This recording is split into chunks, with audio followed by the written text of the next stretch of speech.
시청자 여러분 안녕하십니까? VOA 뉴스투데이 시작합니다. 미국과 한국의 북핵 수석 대표가 북한의 최근 탄도미사일 발사를 강력히 규탄하며 유엔 안보리 차원의 새 결의안을 추진할 뜻을 밝혔습니다. 미국 국무부는 한반도의 완전한 비핵화를 위해 중국이 북한과의 관계를 건설적으로 사용해야 한다고 강조했습니다. 첫 소식 박형주 기자가 보도합니다. 성김 국무부 대북특별대표는 4일 워싱턴을 방문한 한국의 노규덕 외교부 한반도 평화교섭본부장과 회동한 뒤 기자들과 만나 북한의 잇단 미사일 발사를 강력히 규탄했습니다. 특히 북한의 대륙간 탄도미사일 ICBM 발사가 여러 유엔 안보리 결의에 대한 명백한 위반이라고 지적하며 우리는 북한의 도발 행위에 단호히 대응하기 위해 함께 노력해야 한다고 강조했습니다. 또한 북한의 이러한 긴장고조 행위에 대한 유엔 안보리 차원의 강력한 대응의 중요성에 대해서도 동의했다며 새로운 안보리 결의를 추구하기 위해 한국 측 그리고 유엔 동료들과 협력하기를 기대한다고 밝혔습니다. 성김 대표는 북한과의 외교에 열려 있다는 점도 거듭 확인했습니다. 다만 앞으로 나아갈 길을 결정하는 것은 북한의 몫이라며 비핵화 목표를 향한 협상을 선택할 것을 촉구했습니다. 국무부도 이날 보도자료를 통해 미한 북핵 수석대표 회동 소식을 전하며 양측이 북한의 미사일 확대 움직임에 대한 강력하고 통합된 대응의 중요성을 재확인했다고 강조했습니다. 이어 성김 대표는 한국의 안보에 대한 미국의 확고한 의지를 강조하면서 동시에 미국이 북한과의 진지하고 지속적인 대화를 계속 추구하고 있음을 거듭 확인하고 한반도의 완전한 비핵화라는 공동의 목표를 진전시키기 위해 한국을 비롯한 동맹, 파트너 국가들과의 긴밀한 양자 공조의 중요성을 강조했다고 국무부는 설명했습니다. 인도네시아 주재 미국 대사를 겸임하고 있는 성김 대표는 북한의 최근 ICBM 발사 문제 등을 논의하기 위해 오는 7일까지 워싱턴에 머물면서 현재 방미 중인 중국의 류 샤오밍 한반도 사무 특별대표와도 협의를 진행합니다. 이런 가운데 네드 프라이스 국무부 대변인은 이날 정례 브리핑에서 북한의 핵무기와 탄도미사일에 대한 조율된 접근을 위해 한국, 일본 등 동맹국은 물론 북한의 영향력을 행사할 수 있는 나라들과 협의하는 것도 중요하다며 특히 중국이 건설적인 역할을 할 필요성을 강조했습니다. We believe that all countries, again, especially those countries that may have ties with the DPRK that the United States, Japan, the ROK do not, to use that relationship in a way that is constructive and in a way that moves us towards our collective goal of the complete denuclearization of the Korean Peninsula. 프라이스 대변인은 또 유엔 인권이사회 북한 인권결의안 공동제안국에 문재인 정부가 다시 불참한 것에 대한 논평 요청을 받고 한국 정부가 말할 몫이라면서도 차기 한국 정부와 북한 탄도미사일과 핵 프로그램이 이야기하는 도전은 물론 인도주의 필요와 북한 주민 우려에 대한 대응에 있어서도 협력하길 기대한다고 밝혔습니다. VOA 뉴스 박형주입니다. 찰스 리처드 미국 전략사령관은 북한에 대해 영내 안정을 위협하고 국제규범에 위배되는 활동을 계속하면서 여전히 전략적 안보 과제로 남아있다고 지적했습니다. 리처드 전략사령관은 5일로 예정된 하원 세출위 국방소위원회 비공개 청문회 출석에 앞서 제출한 서면 보고에서 북한은 미국에 도달하기 위해 설계된 대륙간 탄도미사일 ICBM급 미사일을 이전에 시험 발사했고 대규모 전국급 미사일을 보유하고 있다며 이같이 밝혔습니다. 그러면서 최근 북한의 미사일 발사들은 확실한 미사일 위협을 개발하려는 그들의 계속되는 열망을 보여준다고 말했습니다.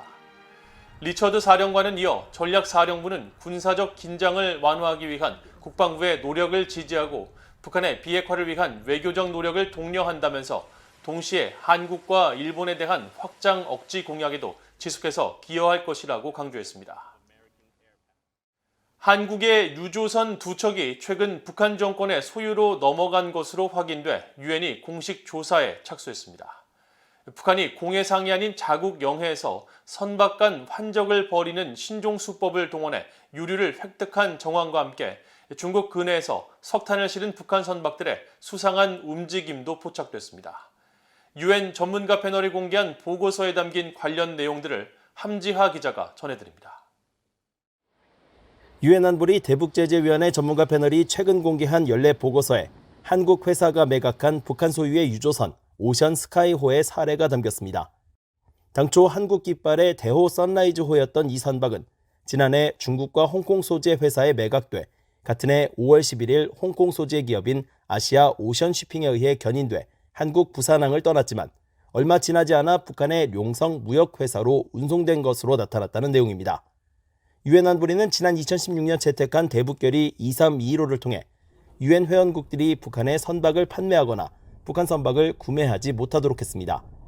이 선박을 매각한 한국의 대호 쉬핑은 전문가 패널에 보낸 서한에서 지난해 3월 중국과 홍콩에서 활동하는 브로커와 한국의 장시성을 가진 브로커에 의해 매매 계약이 체결됐다며 북한과의 거래가 아니었다고 해명했습니다. 전문가 패널은 또 불과 2년 전까지 한국 선적이었던 유조선 우정호가 북한 선박을 단 신평 5호가 돼 있는 사실을 확인하고 현재 조사를 진행 중이라고 밝혔습니다. 신평 5호는 지난해 8월 총 3차례에 걸쳐 불법 선박 간 환적에도 동원된 것으로 나타났습니다. 선박 전문가인 한국 우창해운의 이동근 대표는 북한이 노후화된 선박을 한국 선박으로 대체하려는 움직임으로 해석했습니다. 사용 기한이 짧아 중고 거래가가 높은 일본 선박 대신 다소 연식은 높지만 상대적으로 가격이 저렴한 한국 선박이 북한 당국의 대안으로 떠오른 상황일 수 있다는 겁니다.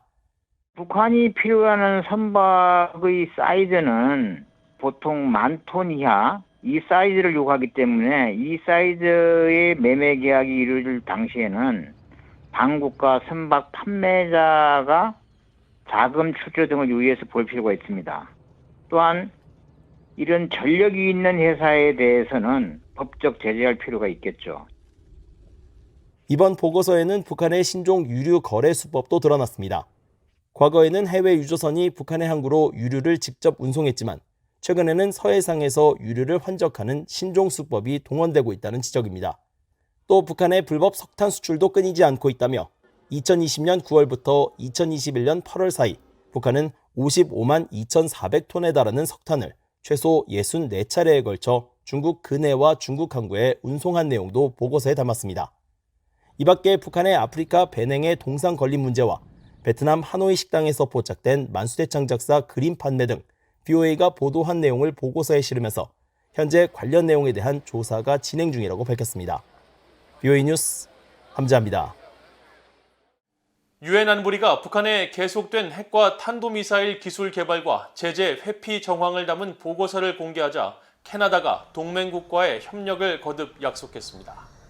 캐나다 외무부는 4일 유엔 안보리 산하 대북제재위원회 연례 보고서와 관련한 BOA의 논평 요청에 캐나다는 북한의 무기 프로그램 개발에 깊이 우려하고 있다고 밝혔습니다.